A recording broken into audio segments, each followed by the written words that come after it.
Hello everyone and welcome back to another Planet Zoo 2 video where today we're going to be going over a revised climbing system for the game.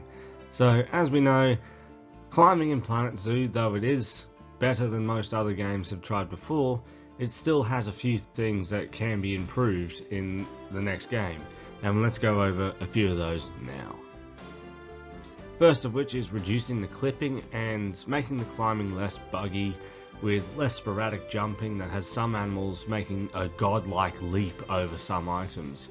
So you'll see animals going up, climbing items and then completely pivoting their position and even phasing through certain items as they're climbing. And so that should be changed. Another thing is for better IK, which is inverse kinematics. So basically aligning the hands and feet of the animals with the terrain or anything that the animals are standing on. So aligning the hand and foot placement better to climbing pieces. As you can see with this brush-tailed possum on the right, the hands and feet are aligned perfectly with how round the object is. And so if we could get that in Planet Zoo 2, that would be great for the climbing. So basically the climbing should be more realistic. So more realistic climbing maneuvers such as grasping, hanging, and controlling rotary movements. Like if a monkey is sitting on a rope, it doesn't want to swing, and so we'll constantly reposition its feet and we'll push up and pull down to keep the animal balanced. Animals also pulling themselves up onto the top part of the climbing frame. So if it was coming up vertically and it was going onto another piece, it would pull itself up and just gradually go onto that piece rather than completely changing position when it gets to the top. It would look a lot more natural.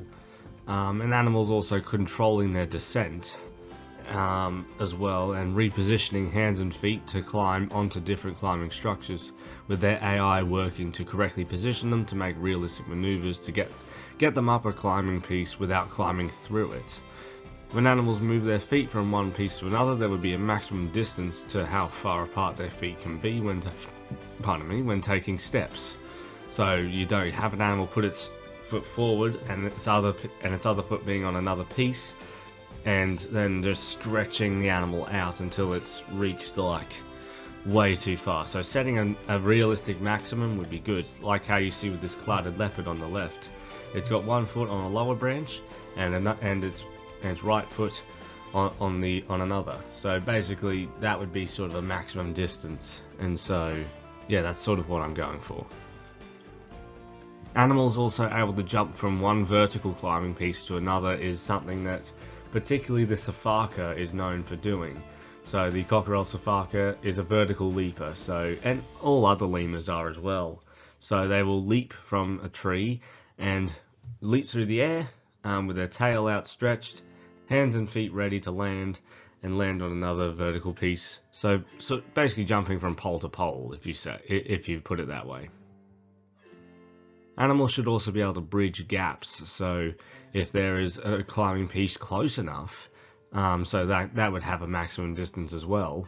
The animal, depending on how big it is, so say the orangutan in particular, would be able to stretch out with one foot clinging onto one piece and another arm supporting, and then stretching out its arms and legs to get to that other piece. That would be good for other animals too, like sun bears that are well known for bridging gaps, and spider monkeys if we were to get them in the game.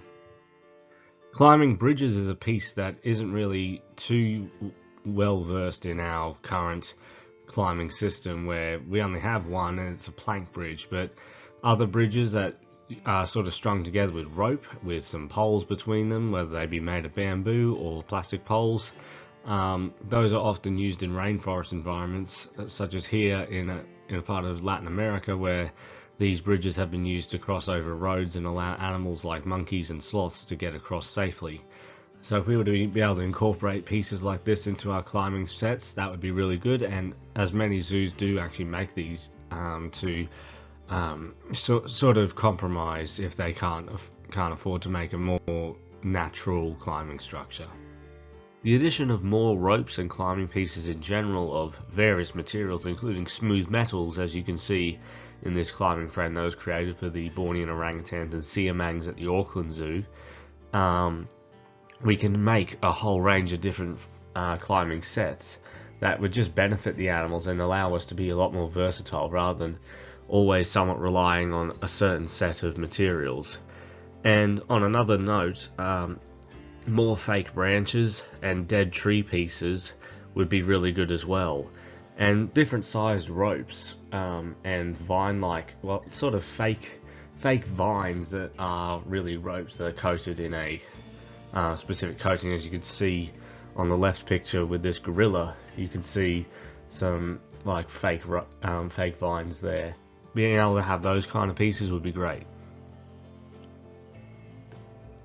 Another thing I would like to touch upon, and I believe Leaf, he touched upon this when he was discussing climbing structures, is making them easier to make in general. And I think one way he suggested was being able to have a piece and just be able to stretch it out as far as you needed to the next piece. That way you don't have to use the modular system like the axes to get it in that precise location. You could just use your mouse or controller to get that piece to the other item to make that climbing structure. And I think that would just be so much easier than the current system where you do just have to do it manually. But if you could just grab a piece, point it on one spot of one pole and stretch it out to another, that would be really great for having ropes and other climbing pieces being able to bridge gaps. And yeah, just be a lot, it would just make it so much easier and more pleasant. Animals able to walk across the whole climbing platform without following geometric paths. Now I know this is something with the pathfinding, but like I feel like animals should be able to just move around on these platforms freely. I mean, they might already, I just haven't really seen it in the animals I've watched. And so like being able to have that freedom to move around the item however they wanted to would be really good. And something that I didn't actually include in this video is a behavior where animals can sit on the edge and just dangle their hands and feet off of like some of these climbing pieces, because that would be really cool. A working O-line system. So O-lines are basically overhead pathways for apes like orangutans and gibbons, and pretty much exclusively those species.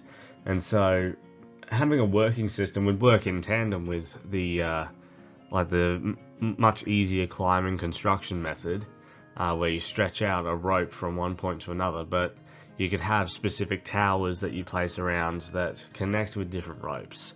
And so they're not just single ropes, so the animals actually have multiple ropes that they can hang on to, and so give them something to hang on to if they fall off one rope, sort of acting as a safety net in a way.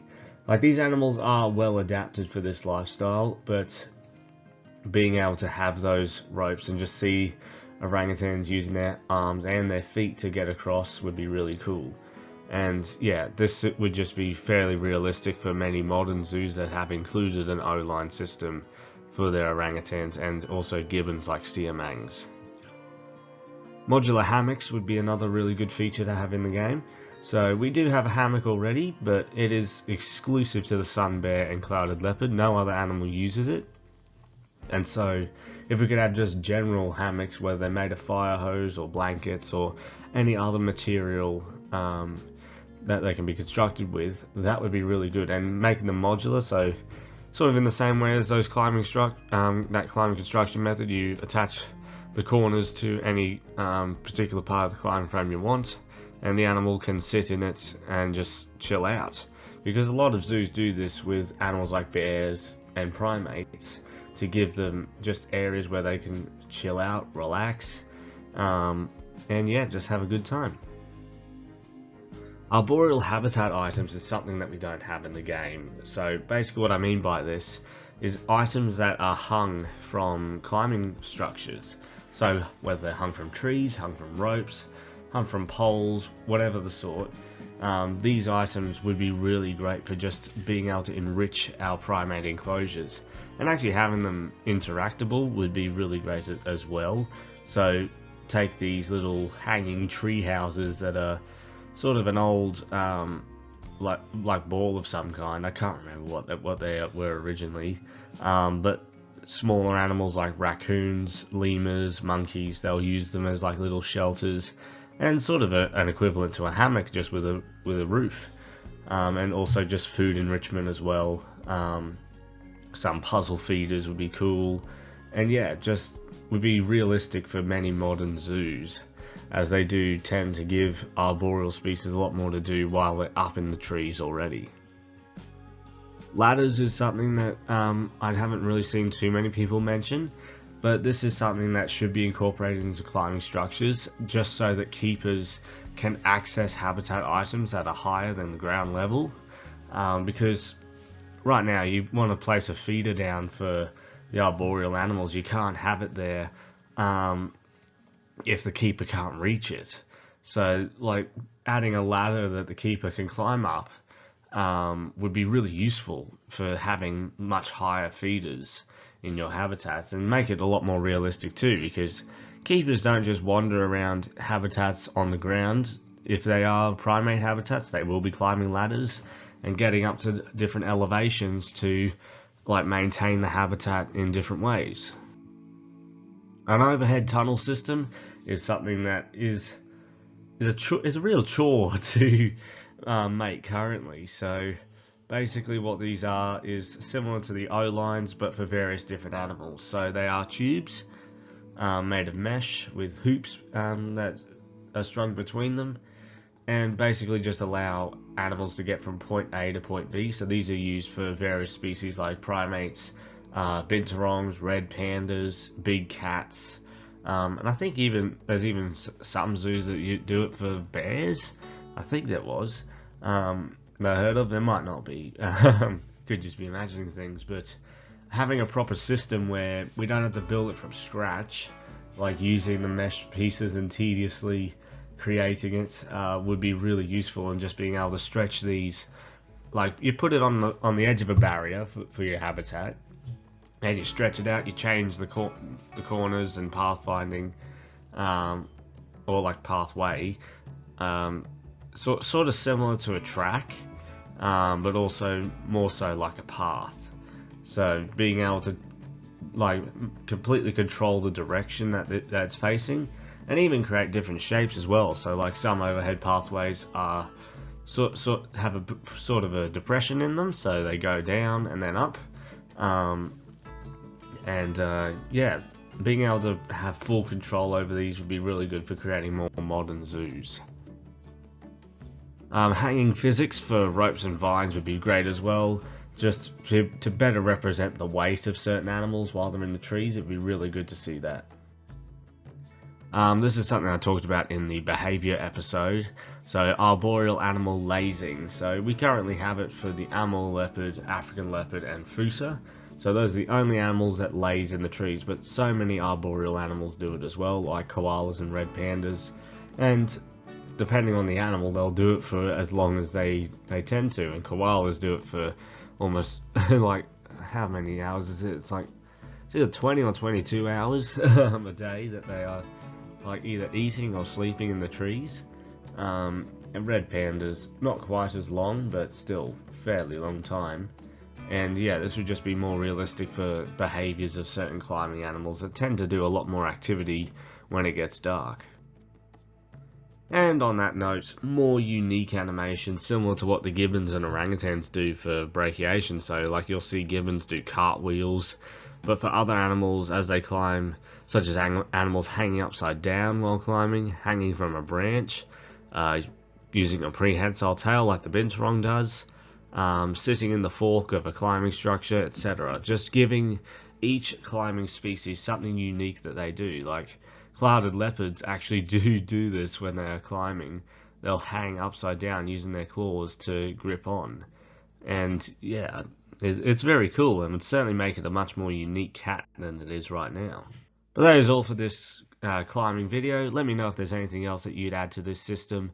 I particularly want to see like a change to how it's constructed, reduction of the bugs and clipping, and also overhead tunnels. I think those are some of the most important parts, like that would be somewhat game changing. And yeah, like let me know in the comments, and I'll see you in the next one.